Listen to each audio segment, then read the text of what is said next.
Jaya Radha Madhava Kunja Bihari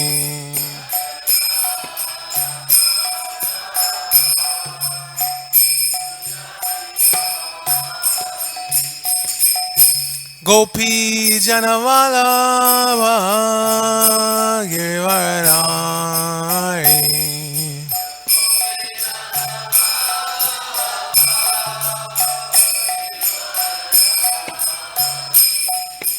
Gopi Janavallabha Giridhari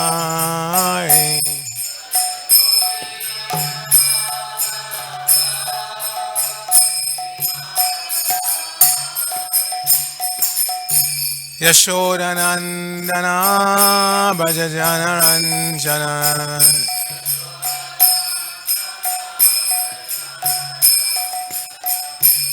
Yashodanandana Bhajajanaranjana Jamunatira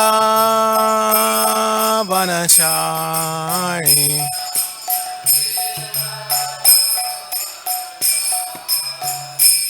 Jamunatira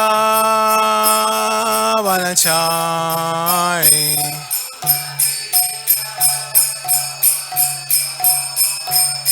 Jaya Radha Madhava Kunja Bihari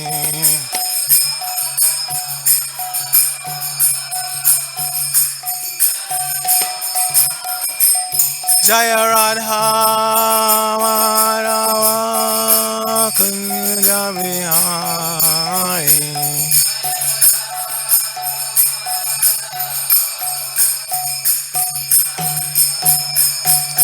Jaya Rukmini Dwarkadish Rukmini Dwarkadish Rukmini Dwarkadish Rukmini Dwarkadish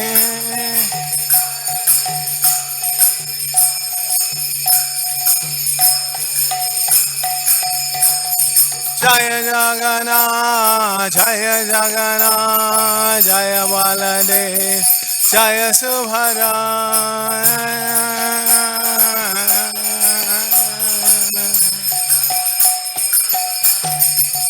Jaya Goranitai, Goranitai, Goranitai, Goranitai.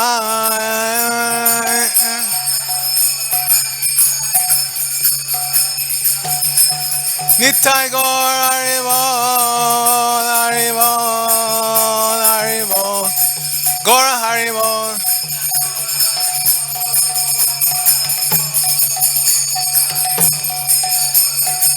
Jaya Jaya Prabhupada, Prabhupada, Prabhupada, Jaya Prabhupada.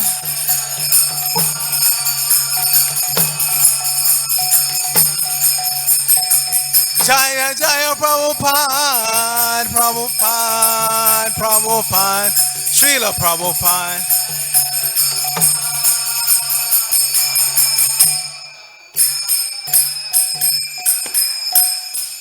Gaur Premanandi Hayarivo, Jaya Om Vishnupad, Paramahansa Padavrajaka, Charge Saraswati Sri Shrimad, ISKCON BBT Founder, Charles Divine Grace, A.C. Bhaktivedanta Swami Maharaj Prabhupada Ki Jai. Nitya Lila Pravishta, Om Vishnupad Divine Grace, Srila Bhakti Siddhanta Saraswati Thakur Prabhupada Ki Jai. Ananta Koti, Vice Reverend Ki Jai. Naman Charja Srila Haridas Thakur Ki Jai. Prem Sakaho, Shri Krishna Chaitanya Prabhu, Nityananda, Shri Advaita Gadadhar, Shri Vasudeva Gaur Bhaktivedanta Ki Jai. Shri Shri Radha Krishna Gopa Gopanath Shama Kunda Radha Kunda Giri Govardhan Ki Jai Vrindavanam Ki Jai Shri Navadvip Mayapur Dham Ki Jai Shri Lachal Jagannath Puri Dham Ki Jai Ganga Mai Ki Jai Jamuna Mai Ki Jai Bhakti Devi Ki Jai Shrimati Tulsi Maharani Ki Jai Your most beautiful Lordship Shri Shukmini Dwarkadish Ki Jai Shri Shri Rukmini Dwarkanath Ki Jai Shri Shri Jagannath Baladev Subhadra Ki Jai Shri Shri Gaurnitai Ki Jai Samaveta Bhakta Vrinda Ki Jai. Going back to home, back to Godhead Ki Jai. ISKCON Los Angeles Yatra Ki Jai. Brihad Madanga Transcendental Book Distribution Ki Jai. International Food for Life Transcendental Prasadam Distribution Ki Jai. Shri Sankirtan Yoga Ki Jai. All glories to the assembled devotees. All glories to the assembled devotees. All glories to the assembled devotees. All glories to Shri Shri Guru and Gauranga. Glories to Srila Prabhupada.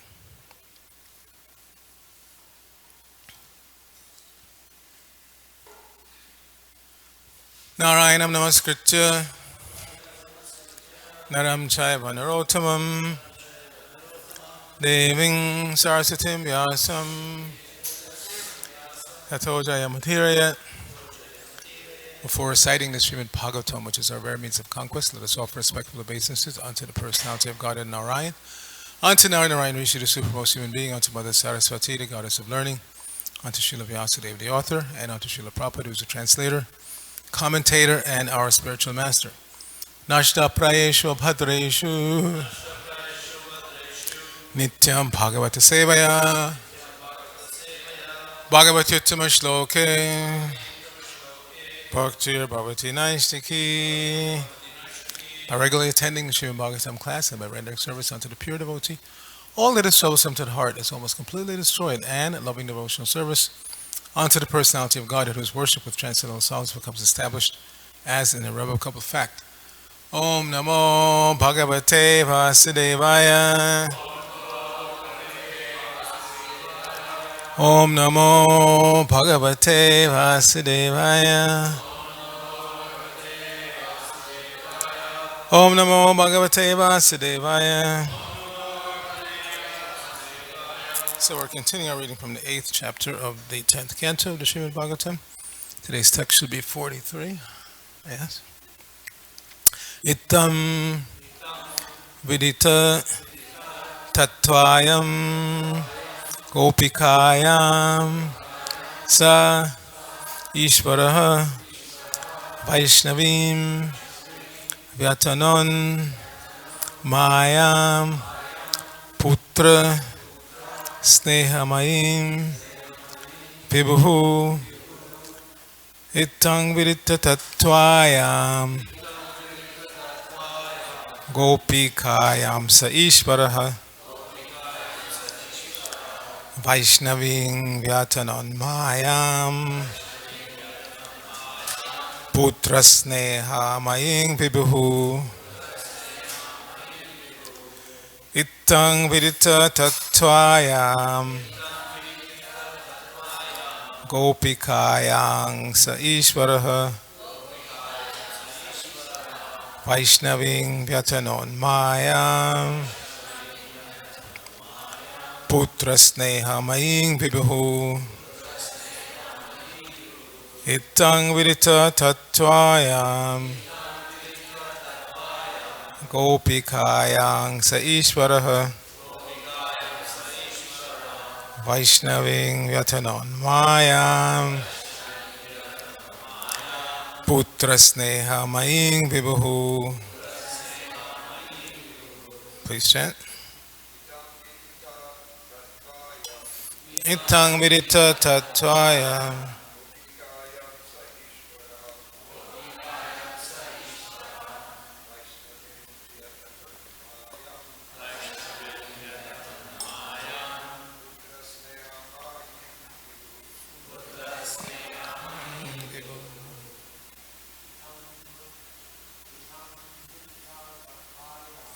Itang vidita tattvayam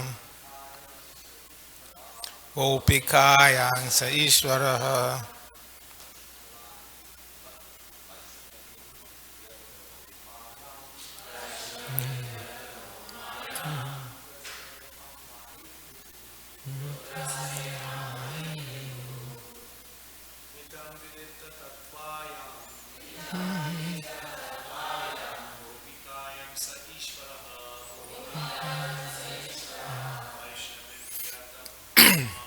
vaishnavim vyatanon mayam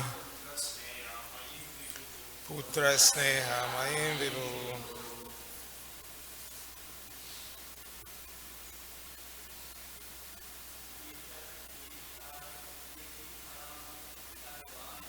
Itang vidita tattvayam gopikayam sa ishvaraha Vaishnavim Yatanan Mayam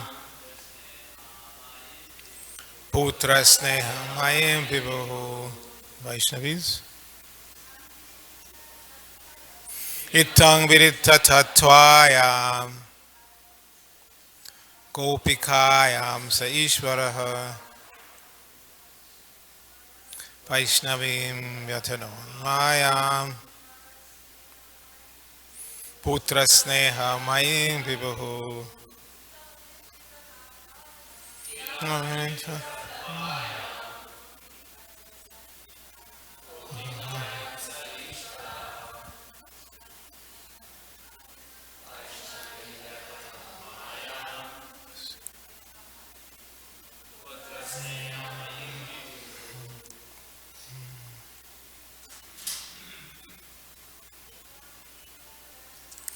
Itang Vidita Tatvayam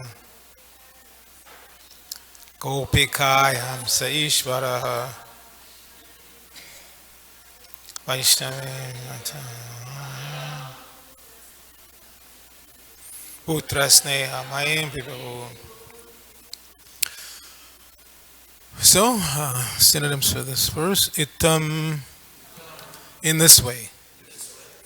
Vidita Tattvayam, when she understood the truth of everything philosophically. Gopikayam, unto Mother Yashoda. Saha, the Supreme Lord. Ishvaraha, the Supreme Controller. Vaishnavim, Vishnu Maya or Yoga Maya. Vyatanot, expanded. Mayam, Yoga Maya. Putra Sneha Mayim, very much attached because of maternal affection for her son. Vibhu, the Supreme Lord. Srila Prabhupada's translation for this verse. Mother Yashoda, by the grace of the Lord, could understand the real truth. But then again, the Supreme Master, by the influence of the internal potency, Yoga Maya, inspired her to become absorbed in intense maternal affection for her son. Please repeat. Mother Yashoda, by the grace of the Lord, could understand the real truth. But then again, the Supreme Master, by the influence of the internal potency, Yoga Maya, inspired her to become absorbed in intense maternal affection for her son. Srila Prabhupada's purport, pretty short one today. Although Mother Yashoda understood the whole philosophy of life, at the next moment she was overwhelmed by affection for her son by the influence of Yoga Maya. Unless she took care of her son Krishna, she thought, how could he be protected? She could not think otherwise, and thus she forgot all her philosophical speculations. This forgetfulness is described by Srila Vishwanath Chakravarti Thakur as being inspired by the influence of Yoga Maya. Mohana Sadharmyan Mayam. Materialistic persons are captivated by Mahamaya, whereas devotees, by the arrangement of the spiritual energy, are captivated by Yoga Maya. Nama Om Vishnu Padaya Krishna Prasthaya Bhutale Srimati Bhaktivedanta Swaminiti Namine Namaste Saraswate Deve Gauravani Pracharine Nirvashesha Shunyavani Paschachadeshtarne Om Agyana Tamarandasya Gyananjana Shalakaya Chakshur Unmilitam Jaina Tasmai Shri Gurave Namaha Shri Chaitanya Manobhishtang Stapitang Jaina Bhutale Swayam Rupa Kadamayam Dadati Swapadantikam Vandehang Shri Guru Shri Tapadakamalam Shri Gurun Vaisavangsha Shri Rupam Sagajatam Sahagana Raghunathan Vatam Tang Sajivam Sadvaitam Savadutam Purjana Sahitam Krishna Chaitanya Devam Shri Radha Krishna Padan Sahagana Lalita Shri Vishakan Vatangsha Hey Krishna Karuna Sindhu Dina Bandho Jagatpate Gopesh Gopika Kanta Radha Kanta Namosate Tapta Kanchana Gorangi, Radhe Vrindavaneshwari, Vrishabhanu Sute Devi, Pranamami Haripriye, Pancha Kalpatarubhya Sha, Kripa Sindhubhya Evacha, Patitanang, Pavanebhyo, Vaishnavebhyo, Namo Namaha. Jai Shri Krishna Chaitanya Prabhu Nityananda Shri Advaita Gadadhar Shivasari Gaur Bhaktivinoda. Hare Krishna, Krishna Krishna, Hare Hare. Hare Rama, Rama Rama, Hare Hare. So very important here, it's noted, Prabhupada says that Mother Yashoda understood philosophically, not just by what she was saying. Arcita Prabhu, in his class, touched on the different types of evidence that we use for understanding things. Pratyaksha, direct evidence, Anuman, inference, and ultimately Shabda. There are others, but those three are prominent. Shabda means hearing from authority. So when one understands things philosophically by hearing from an authority, that's called Shastra Chakshusha.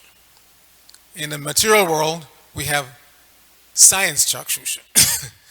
Just like we use the example of the sun, that by your eyes you see the sun as a little disk in the sky. So they will use the same example. We see a little disk in the sky, but we understand scientifically that it's a very large planet, thousands of times larger than the Earth. So we understand from hearing from authority that the sun is larger than the Earth. We don't necessarily take their scientific so-called proof, because as I've said in many classes, it's always changing. They present one thing as science, and then later on they discover that they were wrong, and then they present something else as science. So what do you hold on to? Where? So we hold on to Shastra.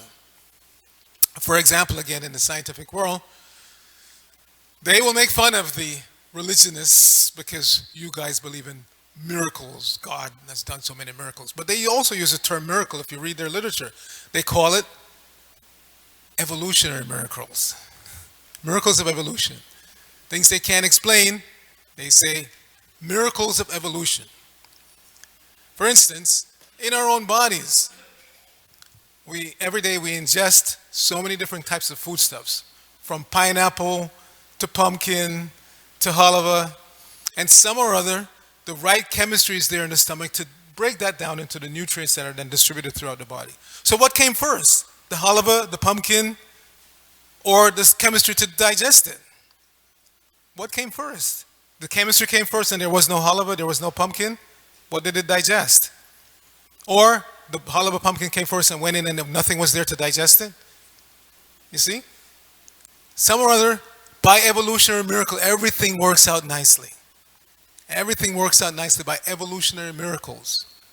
There's the eucalyptus tree with leaves that are practically indigestible, if not poisonous to most people. But then the koala bears, they eat them, and that's practically all they eat.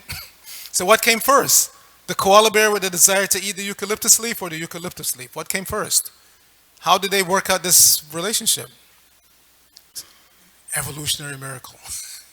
You see? So they believe in miracles, but these are evolutionary miracles. You guys believe in God and some God miracles, walking on water and all this kind of stuff. But evolutionary miracles, oh yes, we can go on talking about those all day long. So we are being trained to see through the eyes of Scripture, through the eyes of spiritual authorities. And our spiritual authority is Srila Prabhupada. So this entire pastime that we're hearing, the 10th canto, began with the advent of Lord Krishna. Even before that, Mother Bhumi was feeling overburdened by the unnecessary divorce of demoniac kings. And that is still going on today. People are very much worried that our president-elect is already talking about increasing the budget for stocking up more nuclear arms.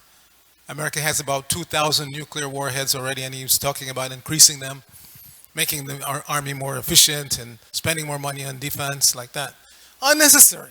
And this is what overburdens Mother Earth and what overburdened her 5,000 years ago. So she approached Lord Brahma, and he, all of them, along with all the demigods, went to speak to Lord Vishnu. Now, interestingly, even on the higher level of existence, like on the demigod level, they did not hear Lord Vishnu's message to Lord Brahma. Lord Brahma went into meditation, he got the message, and then he spoke to the demigods and told them what the message was. Huh? Isn't it? Interesting. So sometimes on the human level, we're saying, if there is God, why doesn't he speak to me? So there's a nice cartoon I've seen recently on Facebook where The guy saying, if you're there, God, speak to me. And out of the clouds comes a hand with Bhagavad Gita. So God is speaking to us. He's given us Bhagavad Gita and so many other scriptures, but we don't want to hear. We think we're so important that if there is a God, he should come to me personally and speak to me. Who are we? Who are we that God should come and speak to us personally? Even the demigods, he didn't speak personally. Mother Bhumi didn't go directly to Lord Vishnu and ask. She went to Lord Brahma. He went with them to the shore of the ocean of milk, sat in trance, meditation. Message came to him, and then he told the demigods what the message was. And because they accept Lord Brahma's authority, they did what he said. They followed his instruction. So similarly, our connection to Krishna is Srila Prabhupada. We should hear from him, and whatever he says, we should do. And we should not think ourselves so intelligent that we can go above Srila Prabhupada, which I find is happening more and more. Srila Prabhupada has written very clearly statements about our existential position. But we don't accept. Some Bhakta Burfi walks through the door and says that, I read a book by such and such Acharya. Oh, that I want to hear. And then I go and read that book and it says something a little different from Prabhupada, and then now I'm confused, or I want to take that because it resonates more with what I think is truth. Who are we? This truth is coming down since time immemorial. From Krishna to Brahma, Narada, Vyas is coming down. It's come to Srila Prabhupada. Whatever he presents to us, we should accept. Why do we think we have the intelligence and the authority to step over Prabhupada and, Prabhupada said something, but it stated different elsewhere, so I believe that. Who are we? So I'm going to give you a very, very clear example of that. In the beginning of this pastime, again, the Advent, when Lord Brahma is transmitting this message, he sat in trance. And he said, Vasudeva Grihe Sakshat Bhagavan Purushak Paraha. Vasudeva Grihe, in the house of Vasudeva, Sakshat, personally, Bhagavan Purushak Paraha. Bhagavan, the Supreme Personality of Godhead, the original person, who is transcendental. He is going to appear. So this is Lord Brahma's statement. Somebody, one of the so-called intelligent demigods, could have said, I don't believe that. Why in the house of Vasudeva? Why not my house? Why not? You can't question the authority. Lord Brahma sat down, he got the message, and he said, Vasudeva Grihe, in Vasudeva's house, personally, the Supreme Personality of God is going to appear. So that purport to that verse, this is 10:1:22, I think, or 23. We have to hear what Prabhupada said and accept what Prabhupada says. So let me see if I can find that quickly. No, what's the next verse? Yeah. Vasudeva Grihe Sakshat Bhagavan Purushak Paraha Janishate Tat Priyartam Sambhavantu Sura Striyaha. The Supreme Personality of Godhead, Sri Krishna, who has full potency, will personally appear as the son of Vasudeva. Therefore, all the wives of the demigod should also appear in order to satisfy him. Now, Prabhupada's purport, and this is where some so-called more intelligent followers of Prabhupada are questioning Prabhupada's statements. Prabhupada says in Bhagavad Gita, chapter 4, text 9, the Lord says, Takta dehang punarjanma naiti mameti.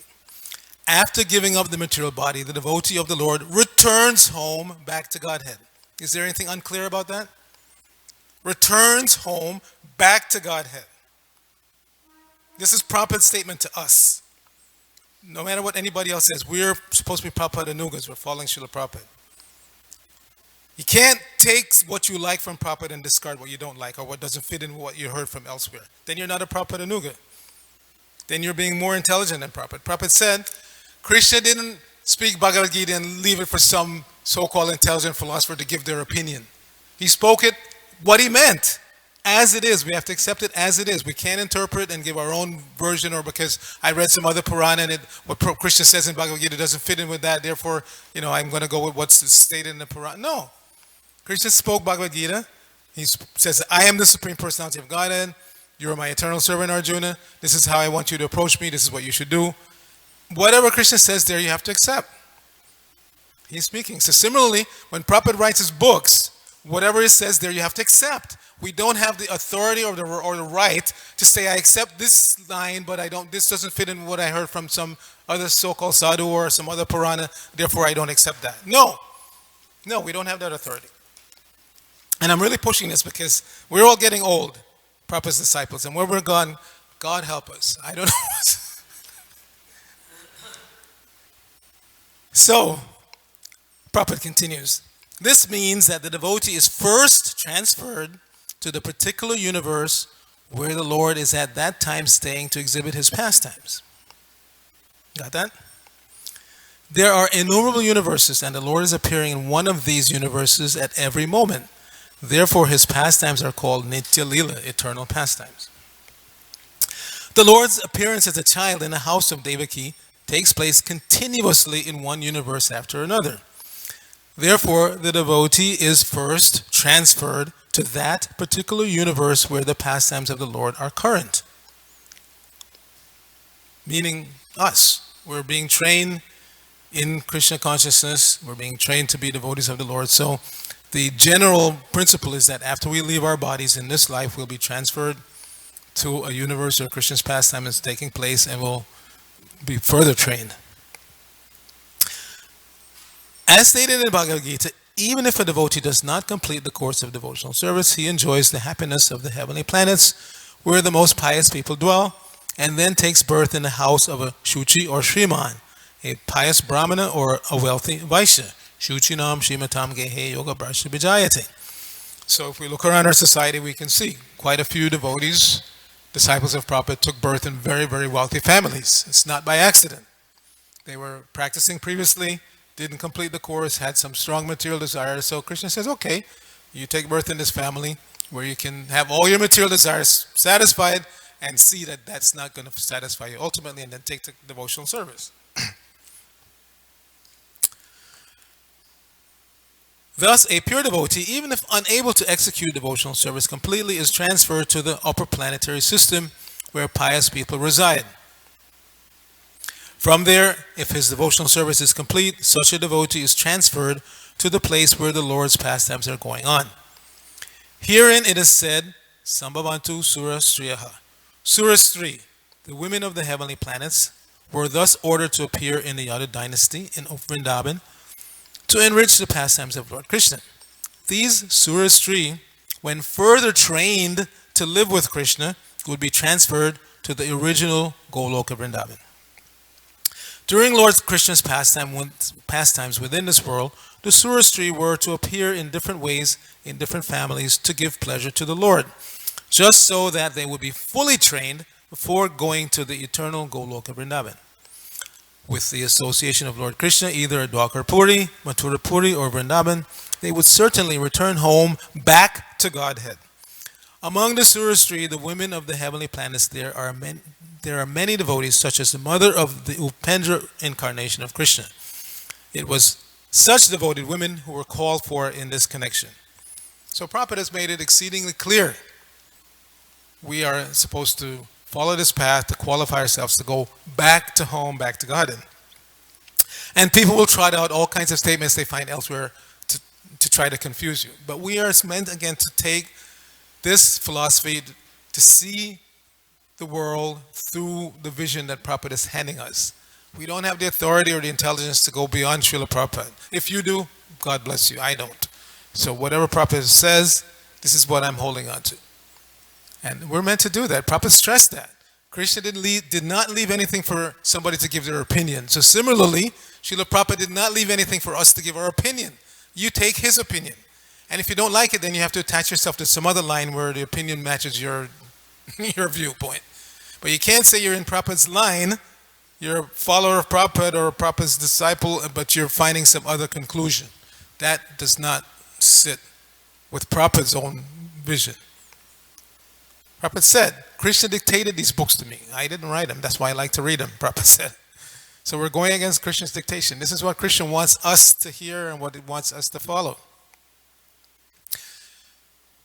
The question becomes, if you don't accept that, because there are some that say, well, there are a class of souls that were always outside of the spiritual world and then they can get a chance to go to the spiritual world. So my question to such people is this.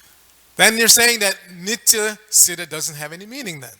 Because once they go to the spiritual world, even if you say it's the first time, they were never there, they were here in the material world, they got trained up, now they've been sent to the spiritual world. Do they walk around with a sign saying, I used to be in the material world? No. Certainly, you're not going to say that. That means all the people in the spiritual world, whether they were there and never left or they came for the first time according to your vision, they're all considered Nitya Siddha. So then what does Nitya mean? Nitya means eternal. You see, you cannot make a distinction between anyone in the spiritual world. They're all perfect, they're all eternal servants of the Lord.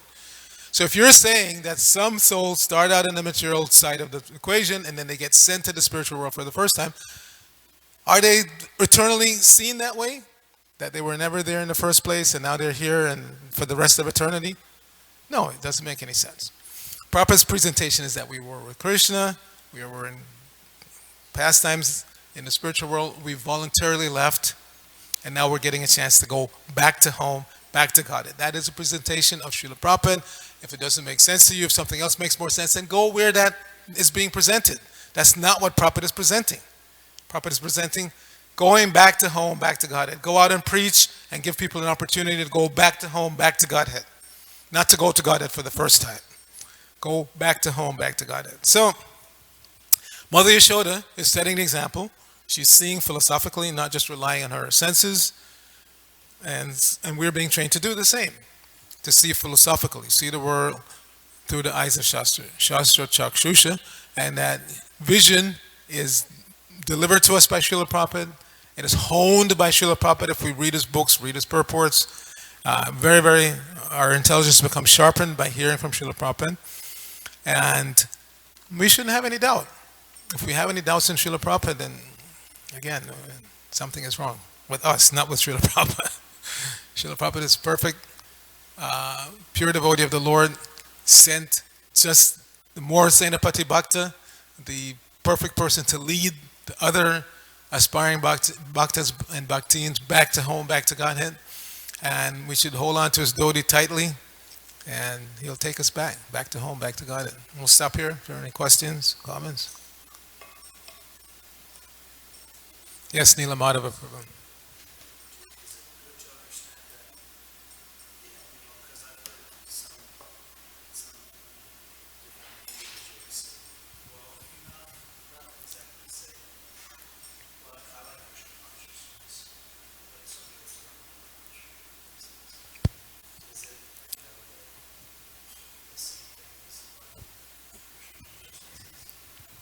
What Srila Prabhupada says.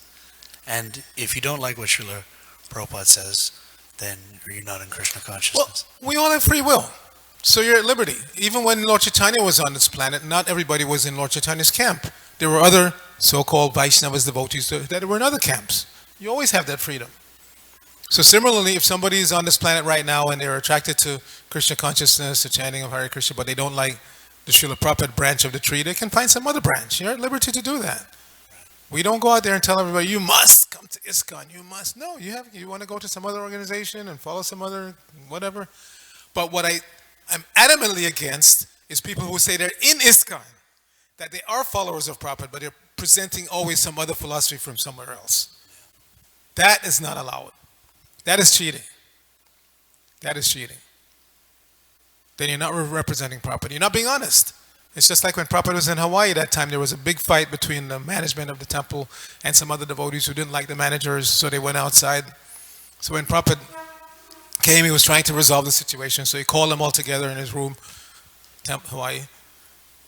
And to the outsiders, he turned and said, do you love me? And they said, yes, Prabhupada. Will you do what I ask you to do? Yes, Srila Prabhupada. I'm asking you to move back in the temple. No, Prabhupada. So that's dishonest. You say you love Prabhupada, you say you'll do what he says, but then when he asks you to move in the temple and get along with the authorities, no, I can't do that. Then you're a rascal. And that rascaldom causes disturbance. Yet, again, you're at liberty to do whatever you want to do, but don't try to be in an organization and destroy that organization or disturb it in any way.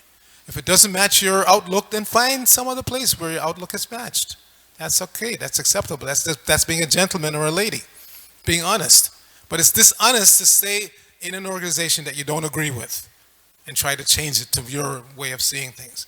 Like Prabhupada stressed, we heard in Sunday lecture, the 4 regulative principles. Prabhupada is stressing that you must follow. And others will say, no, even when Prabhupada was here, they were doing it. Swamiji, he's denying us the basics of life, because the basics of life to them meant intoxication and chasing after the other sex. So some early disciples, they didn't like that Prabhupada finally became strong about that. In the beginning, it was just chant, come and eat, take prasadam, whatever. But then finally, Prabhupada put his foot down. If you want to be my follower, you have to follow these principles, and you must chant a certain amount of rounds. And some people became upset. Oh, Swamiji, you're denying us the basics of life. So at least they were honest, and then they went about and did their own thing. But you can't stay in the organization and try to change what Prabhupada gave you. Not one word of his philosophy. He wanted to polish. That's a different thing. To polish something editorially, but to change the details. Like Prabhupada said, we came from the spiritual world and we're being qualified to go back. That is a detail that you can't change. I don't care what you read elsewhere or what anybody else says. That's a detail that Prabhupada gave us that you can't change. That's the philosophy presented as it is by Srila Prabhupada. And if it doesn't make sense to you, then find some other organization that presents the philosophy in a way that you like it. But don't try to stay in ISKCON and change the basic tenets, points that Srila Prabhupada has made. Make sense? Maharaj?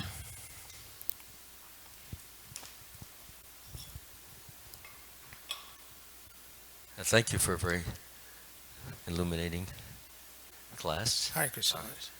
And it's very wonderful that you've taken a little bit of time to make it very clear that there's no room for speculation in this. Prabhupada has stated this is what we should do. And we should just follow it, even if we don't understand it, even if we don't agree with it. Main thing is do it, because he's in the higher platform. And when you get to that platform, if that's ever even possible, then you can consider deliberating on what he has to say. But until that time comes, we should not. But that was not the point I wanted to bring. The point I wanted to make is that sometimes, and there are occasions, where a person doesn't go to another material planet in the material universe before going back home, back to God, to the original Krishna Loka planet. There are some occasions which we see, unless there's something I don't fully understand on it. For example, Ajamil, some of the assistants of Lord Vishnu, they came down in a plane to take him. He stepped into the plane and then went back directly. And then we have several others like that. Dhruva Maharaj was another example where he got into the plane and then they went right back.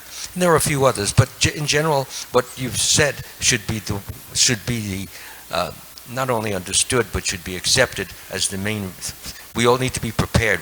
We all need to be trained in order to be able to interact in the spiritual world. And yes, therefore one gets the training by going to another material universe where Krishna is appearing. But all I wanted to emphasize is it's not a hard and fast. There are some exceptions to that. Yeah, but those exceptions that you mentioned, those are going to Vaikuntha Loka. My understanding is when you're going to Krishna Loka to be in Krishna's pastimes, you have to be trained in the material world where Krishna has appeared. So when Krishna appears in the spiritual world to show those Vrindavan pastimes, if you're going to be a cowherd boy or a cowherd girl or something like directly related to Krishna's pastimes in Vrindavan, then you get sent, because those pastimes are practically constantly going on in the material world. So before you make that jump, and this is also discussed by other acharyas, why is it necessary for that further training? There's some technical details about prema and sneha, etc. But my understanding and the way Prabhupada is presented it is that if you're going to be in those particular pastimes, not like Ajamil or Dhruva, they went to Vaikuntha Loka, so that's different. But when you're going to Krishna Loka, when you're going to be in Krishna's pastimes as a cowherd boy, cowherd girl, like somebody with a maternal instinct like that, these are different rasas that you don't find in the Vaikuntha Loka. So for those particular rasas, you need to be trained up by those particular residents of Vrindavan. As stated by some acharyas, you have to take shelter, you have to take birth. They actually go as far as saying you have to take birth from the womb of a gopi in Boma, Vrindavan, before you can be trained up properly as a gopi to go back to the eternal spiritual world. Didn't Putana go directly back and become a nurse of Krishna? That I can't say. It's possible. I'm just saying, this is my understanding. I don't know everything. I can only present what I've heard. All I'm saying is that there may be exceptions to this rule, and that's occasional. And we should, we should fix ourselves on what you have just mentioned. But That's all I was mentioning. There was another point that, and sometimes this question comes up, is that okay, one is Nitya Siddha. Nitya Siddha means he's eternally the servant of the Lord, and he stays with Krishna, unless Krishna, of course, orders him to please go down and help out those souls in the material world. But generally speaking, but his obeying Krishna is part of his Nitya Siddha, is that he's eternally a servant, which means he obeys no matter what. If Krishna says you go down, then you go there to the material world. But the question sometimes arises where those who are in the spiritual world may not be they might not be Nitya Siddha, in the sense that they do not have as much love as those who are Nitya Siddhas, meaning that those who have such intense love that they cannot bear for even a moment to be separate from Krishna, and they stay with Krishna unless, as I said, ordered by Krishna, and the order of Krishna is most important. But those who do not have that degree of love, who feel that they who do have reserved some independence, those persons can easily begin to envy or